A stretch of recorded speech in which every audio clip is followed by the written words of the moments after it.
Good morning, students. Welcome to the channel The Science Geek. After the first part of the lesson, Anatomy of a Flowering Plant, which I did 10-15 days back, there you must have seen what I have done there. Just a quick recap of that. We did about the tissue system of the plant, like what are the basic tissues a plant is made up of, the meristematic tissue, then the permanent tissue, then the complex tissue. That is, there we did the tissue system, how the basically a plant is divided into its tissues. Like first part of the tissue was the epidermis, then the in epidermis it is the stomata, then epidermal appendages and fine hairs like trichomes we call them, and also some prickles or emergences which come out from them. Then that is the basic tissue system, that is the epidermis with these parts. Then we came to the function of epidermis, a recap. After that we came to the ground tissue system, in which told about hypodermis in sequence: hypodermis, cortex, endodermis, pericycle, medullary rays and pith. This was the starting part of the video, last part. And then we came to the ground part of the ground tissue system of the leaves, where photosynthesis takes place. In that, what are the main tissues? Arrangement of the xylem and the phloem. That is where there we came to the radial arrangement, conjoint arrangement and collateral type. And in collateral, in dicot stem, how it is, in monocot stem, how it is, and what is bicollateral, that we came. And we came across concentric. Till this much I had done in my last part of the video, right? And today, in continuation of that, we follow the lesson and we go for the anatomy of a flowering plant, that is the inner part of the flower. That is a flower. Here you will do 3 parts. The video will be divided into today only. In just a theoretical part, drawings I will show you from your NCERT book. First part will be the anatomy of a dicot root. A root, that is a plant is divided into root, stem and leaf. Okay, root, stem and leaf.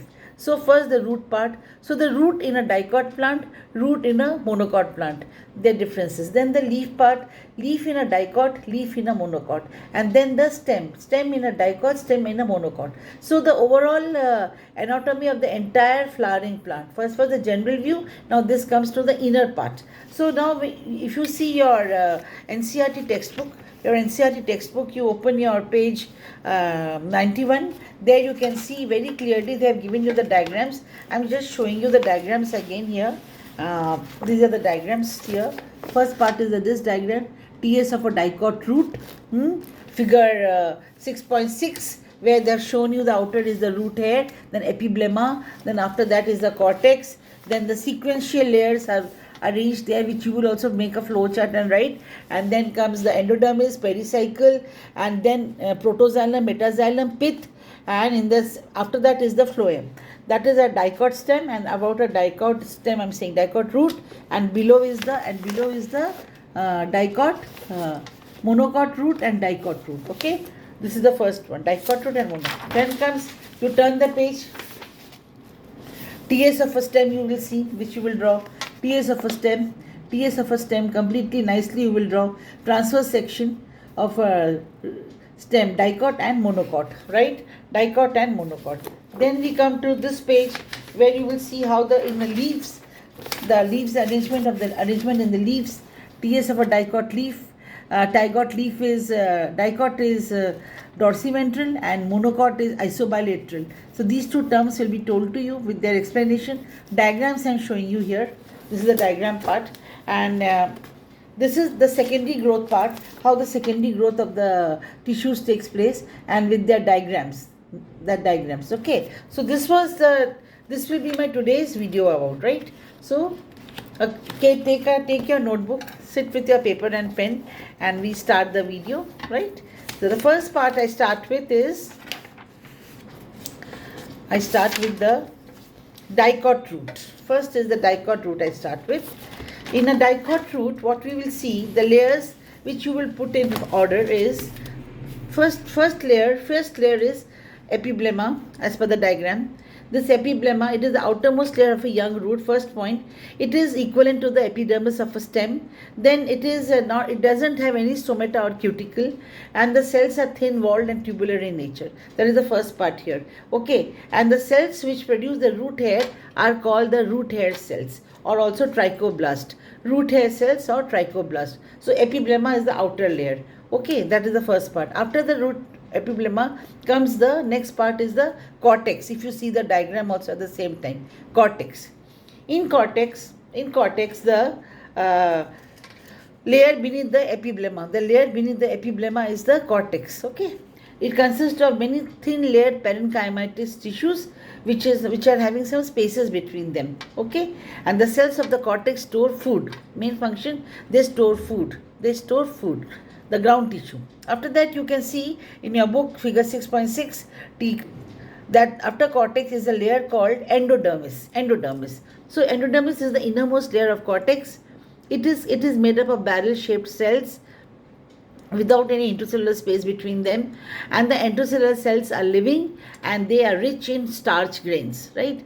Then also these cells are also having some bands, a very prominent band. That band is called the Casparian band. Okay, the Casparian band is made up of suberin and lignin. Okay, and these strips provide strength to the plant and it prevents plasmolysis and doesn't allow the water movement at all, and this between the cortex and pericycle. That is the role of that Casparian band. Okay, it prevents plasmolysis and it is made up of suberin and lignin. Got it?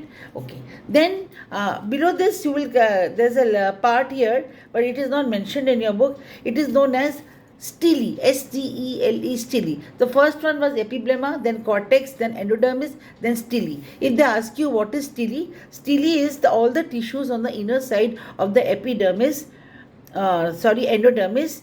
which is made up of pericycle, vascular bundle, and pith. Pericycle, vascular bundle, and pith. They all together are called the stele, stele, stele. Okay. Then, so what is this stele what is this stele constituting? The stele will be divided into three parts. First is pericycle. The layer next to the endodermis is called pericycle. It is having thick layered parenchyma cells, and from here the lateral roots, the initiation of lateral roots takes place here, and the secondary growth of the tissues also takes place from here. Okay, after that comes the vascular strand. The vascular strand consists of xylem and phloem. If you see the diagram, like in the diagram, pink color is, they are showing you pink and little bluish color. The pink is phloem and the another one is xylem. So they are showing you these two colors here in your textbook, NCERT book. So the phloem and xylem bundles are separated from each other by some layers of tissues. These layers of tissues are known as conjunctive tissue, the tissues which are separating the xylem and the phloem. Okay, so now I am turning to from page 91 to next page. I am coming to the next page of your textbook. You also come to the next page. After that, we will come to a word called pith. Pith is generally absent in dicot root, and if it is present, it is small and it consists of parenchyma cells, and the function is it stores food in it. Okay, so now this was the description. Now what are the features? What will be the features of a dicot root? First is root hair is present. Second, endodermis is having Casparian band. Third, there is no pith in a dicot root. Fourth, the presence of exarch xylem and radial bundles means that xylem and phloem ka bundle, it is less than 8. These are the features. Presence of root hair, endodermis with Casparian band, absence of pith, radial bundles less than 8, and presence of exarch xylem towards the outer side. This is the features of a dicot root. Now we come to monocot root. Now overall the features of monocot root will be more or less the same. First layer epiblemma, next will be the cortex, third will be the endodermis, then will be the stele. In the stele, the inner vascular tissue, the pericycle, the vascular strand, and the pith. Yeah, so epiblemma is the outermost layer of the young root. It is again compactly arranged, and the epiblemma and root hair are devoid of cuticle, as told you, And this, after this, the cortex of a monocot root is fully parenchymatous in nature, and they help in also exchange of gases, okay, and also they store food. Then they constitute, and they as later on they become thick. Later on they become thick and suberized, and then they become the outer exodermis, not endodermis, exodermis, and then its functions becomes protective, absorptive, and protective in nature when it becomes exodermis, and it provides movement of water across the root hair. After this, we come again to endodermis. Endodermis is a single layer of barrel-shaped cells, and doesn't have any intracellular space between it, and the young endodermal cells have an internal strip of Casparian band made up of suberin and lignin. Okay, and that was told to you. Then we come to the stele part. Stele is again divided into pericycle, vascular strand, and pith. Okay, so overall the features of monocot root will be what? Presence of root hair, same like that of dicot, similarity between them. Then endodermis with passage cells. Then presence of pith is the difference here. Pith is there dicot pith was not there. Then radial bundles are more than 8. There it was less than 8. Then xylem is exarch, second similarity. And then presence of exodermis means that a cortex ka outer layer becomes exodermis. So dicot root, monocot root. Okay, now if you will give a tabular difference, write the differences in table. If this question comes, first part will be the cortex of a dicot root is simple, it is homogeneous and made up of parenchyma cells. In monocot, the cortex is well developed. It develops from more than one layer of thick-walled cells, and the outer cells are called as the exodermis, and the rest of the cells become parenchymatous. Matlab, exodermis is found in monocot, but it is absent in dicot. Then the endodermis is having a Casparian band, where in a dicot root, and there in a monocot root, that Casparian band is more prominent. Then here in dicot root, secondary growth takes place. In monocot root, there is no secondary growth except in some plants. Then the pith is very small or absent in a dicot root, and the pith is present in a monocot root. So this was the root part. Okay. So as I told you, the root part got over for a dicot root and a monocot root. Now we come to the middle part of the plant, that is the stem part. Okay, stem. Now when we see the transverse section of stem, as again showed you, page number 92 of your NCERT book, TS of stem, A is dicot stem, B is monocot stem. The layers which is seen, epidermal hair, epidermis, hypodermis, parenchyma, endodermis, pericycle, vascular bundle, and in between are the medullary rays, and in the center is the pith. That is the A wala figure. B wala figure is where you see scattered. I show you again for any doubts. I show this figure again, A and B, right, which you have to draw for your exams. Clear label a part of the TS, and the circular diagram and the transverse section only a part of it. Okay. So now we come to this part. So dicot stem. A dicot stem is again divided into, first is epidermis. This epidermis is the outermost protective layer of a stem.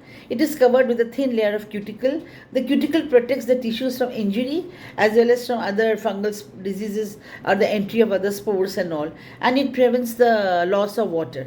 Second layer after this epidermis is the cortex. The cortex lies just below the epidermis, and it extends till the endodermis. Okay, and in this cortex, the various parts of the cortex are, first is hypodermis, general cortex, endodermis.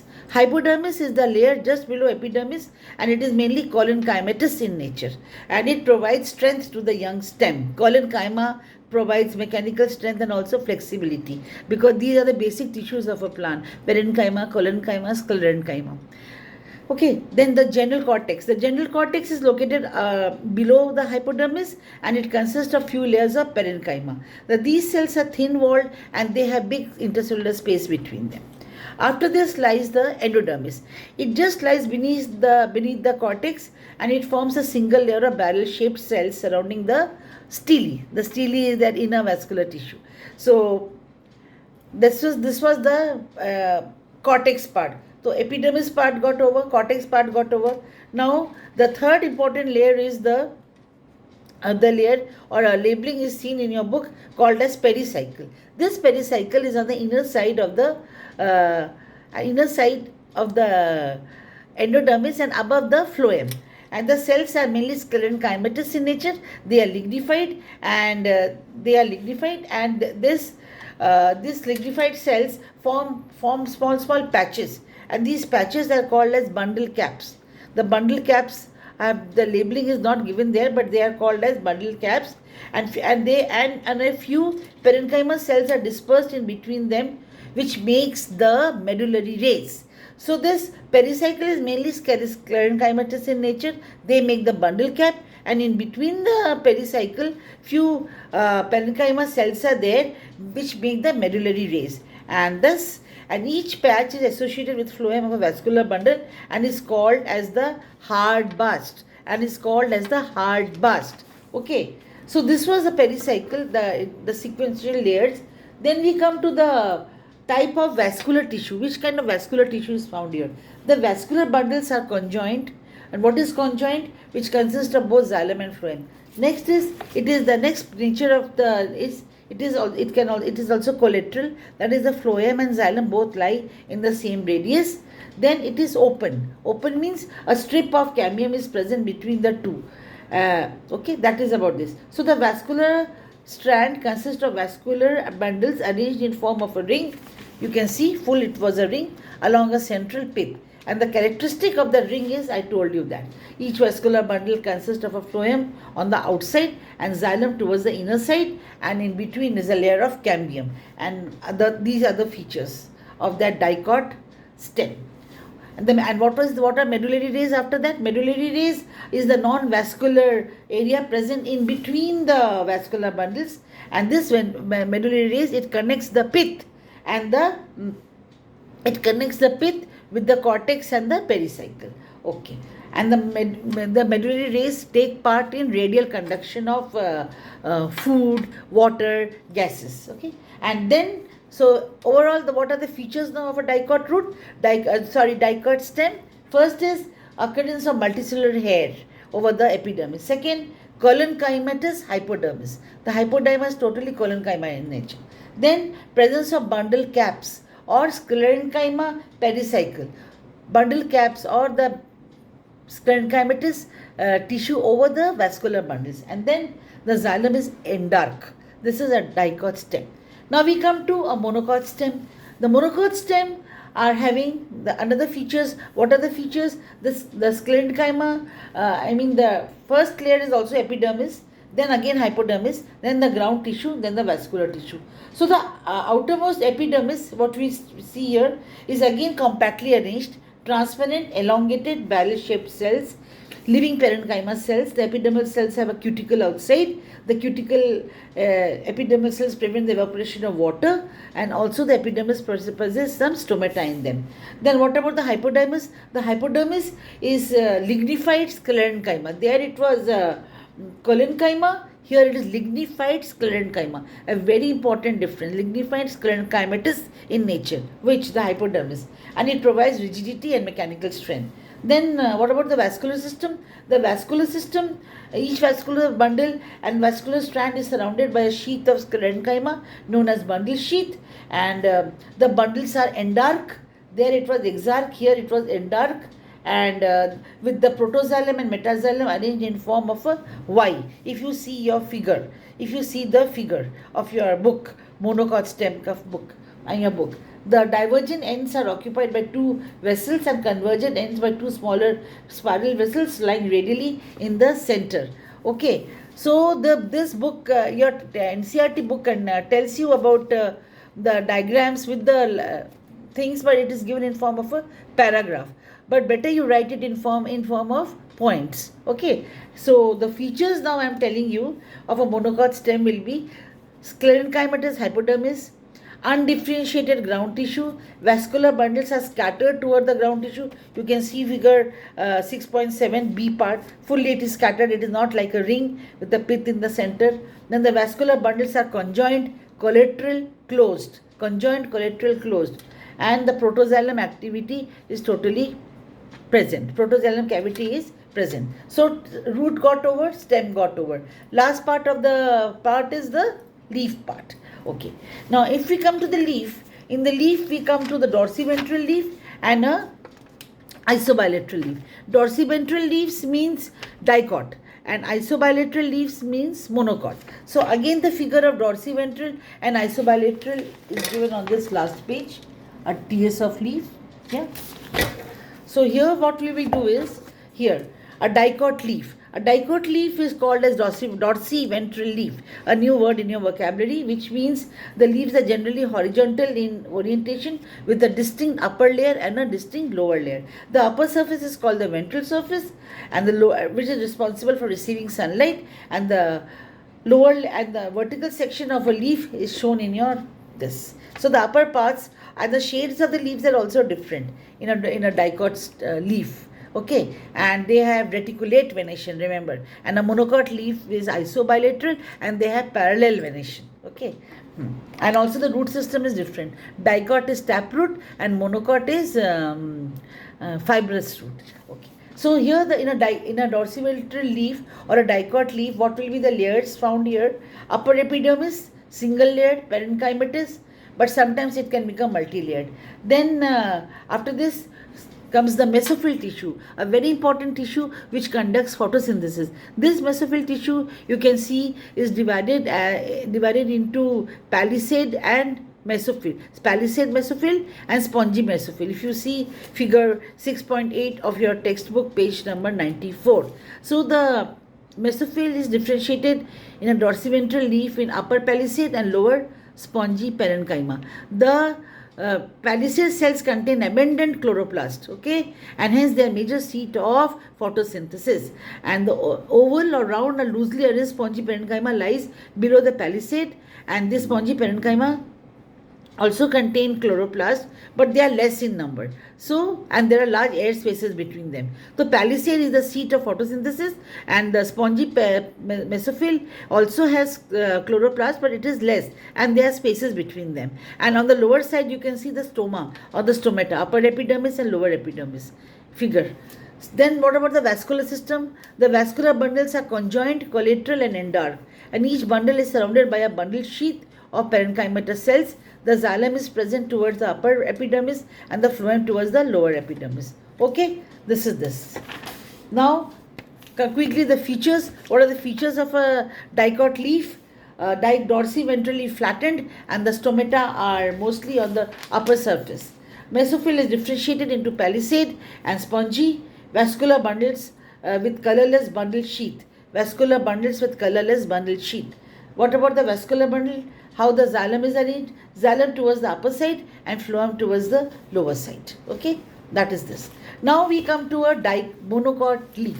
That is an isobilateral leaf. Isobilateral leaves means the leaves usually show equal twice side. Equal, iso means equal, bi means twice, and lateral means side. So equal, both the sides are equal, parallel venation. And the leaves usually show parallel venation, as I told you. And what are the components of a monocot leaf? Same, epidermis, outer epidermis with lower epidermis. Then the stomata are found on the both upper and lower layers both. And sometimes some special cells come out from them. We call those cells as buliform cells. And these cells are highly vacuolate and they store water, monocot mechanic. And the leaves again become flat when the water is available, and the buliform becomes turgid. So the buliform cells are responsible for turgidity of that epidermis, right? Buliform cells. It was not found in a dicot leaf. It is found in a monocot leaf. Then what about the mesophyll? The mesophyll lies between the two epidermis, upper and lower. If you see the diagram again, B diagram. Here it is made up of chlorenchymatous ground tissue, but it is not differentiated into palisade and spongy, which was there in case of dicot. Here it is, main keyword is chlorenchymatous ground tissue. Okay. Instead, and you can also say the undifferentiated mesophyll cell is similar to a spongy tissue. Instead, the undifferentiated mesophyll cell is similar to a spongy tissue. The intercellular spaces are connected. The two of which are having some stomatal cavities. You can see mesophyll cells contain abundant chloroplast, hence they are the seat of photosynthesis as per your diagram. What about the vascular bundle? What is the nature of vascular bundle? The vascular bundle is conjoined, collateral and dark and closed. But sometimes in grasses, they are surrounded by a distinct parenchymatous sheath. Okay? And overall, what are the features? The features of a monocot leaf is that undifferentiated mesophyll, that is no palisade, no spongy. Second, presence of bundle sheath with chloroplast. Vascular bundles with xylem towards the upper side and phloem towards the lower side. Then xylem vessels are rounded. Then bulliform cells are found on the epidermis, on the upper surface. Okay. So this was the main part of the lesson which I wanted to tell you. Diagrams are there in the book which you can draw very well. And the last part of the lesson is about secondary growth. If you can see what is heartwood, what is sapwood, the region, if you can see in older trees, the greater part of the secondary xylem is dark brown with deposition of organic compounds, and these substances make it very hard, durable and resistant to be attacked by microorganisms, and this region comprises dead elements with highly lignified walls, and it is called as heartwood. And what is sapwood? The heartwood does not conduct water, but it gives mechanical support. And the peripheral region of the secondary xylem, which is lighter in color and is known as the sapwood, it is involved in conduction of water and minerals. Okay, another new word which is there in your book is about cambium. What is cambium? What is cambium? This paragraph is to be read very carefully by you, because you students don't read. You just go and mug up. You have to understand what is there. So that's why I am a follower of NCERT book, where the book is the Bible. You have to read the lines of the book, because every question paper comes from the book. Okay, so what is about the cambium, cork cambium? The stem continues to increase in girth, that is in diameter, due to the activity of the vascular cambium. Sooner or later, another meristematic tissue called cork cambium arises. The another name of cork cambium is also called as phellogen. Okay, it develops in this region. Phellogen develops in this cortex region only. And phellogen is a couple of layers thick. It is made up of narrow, thin-walled cells. The phellogen cut off cells on both the sides. The outer cells differentiate into cork, while the inner cells differentiate into secondary cortex. The cork is impervious to water due to suberin deposition on the cell wall. The cells of the secondary cortex are parenchymatous. Okay. Now, due to the activity of this cork cambium, pressure builds up on the remaining layers of the phellogen tissue or cork cambium, and ultimately these layers die and then they slough off. And bark is the non-technical term that refers to all the tissues exterior to the vascular bundle. If we say what is a bark, that brown thick bark of a tree, it is a non-technical term that refers to all the tissues exterior to the vascular cambium. So bark refers to the number of tissue types. Bark is formed early in the season, but towards the end of the season, late hard bark is formed. So that what is bark? Sometimes they can ask you what are lenticels. So lenticels permit the exchange of gas between the outer atmosphere and the inner tissue of the stem, and certain region of the and these lenticels mostly occur in woody tissues. Okay, and the last part of the lesson tells you about the different stages of secondary growth in a typical dicot root. That is what? In a dicot root, the vascular cambium is completely secondary. It originates from the tissue located just below the phloem bundles. Okay. Further, the events are similar to those described above of a dicot stem. So this secondary growth may not be asked to you that much. My main concern was about this whole thing, what I told you, how the root, how the stem, how the leaf is different in a dicot to that of a monocot. So overall, if I can tell you the summary of the lesson, anatomically a plant is made up of different kind of tissues. The plant tissues are classified into meristematic. The meristematic has apical, lateral, intercalary, and permanent in simple and complex. The assimilation of food and its storage, transportation of water, minerals, photosynthesis, and mechanical support are the main functions of these tissues. There are three types of tissue system which you read: epidermal, ground, and vascular. The epidermal tissue is made up of epidermal cells, stomata, and epidermal appendages. The ground tissue forms the bulk of the plant. It is divided into three regions: the cortex, the pericycle, and the pith. The vascular tissue is formed by the xylem and the phloem, and on the basis of the presence of cambium, location of xylem and phloem, the vascular bundles are of different types. The vascular bundles forms the conducting tissue, translocate water, minerals, and food materials. And after this, in today's theme, we mainly did about a dicot plant and a monocot plant, and they show marked variation in their internal variation. Showed you the diagrams of your book. And they differ in their type, number, and location of vascular bundles. The secondary growth occurs in the most of the dicot roots and the stems, and it increases the girth, that is the diameter of the plant, by the activity of the vascular cambium and the core cambium. The wood is actually, what is wood? Wood is nothing but the secondary xylem. So there are different types of wood, heartwood and sapwood, on the basis of their composition and time of production. So I hope I am clear with the second part of the video, anatomy of a flowering plant. To do go through the video, do subscribe, and it's a video very simple I make at home, and simple for children who like biology. They can write down the key points, and waiting to see you in the next week by another video which will be uploaded very soon. Thank you, and keep watching, keep subscribing. Have a great day from Ratna Vishwas.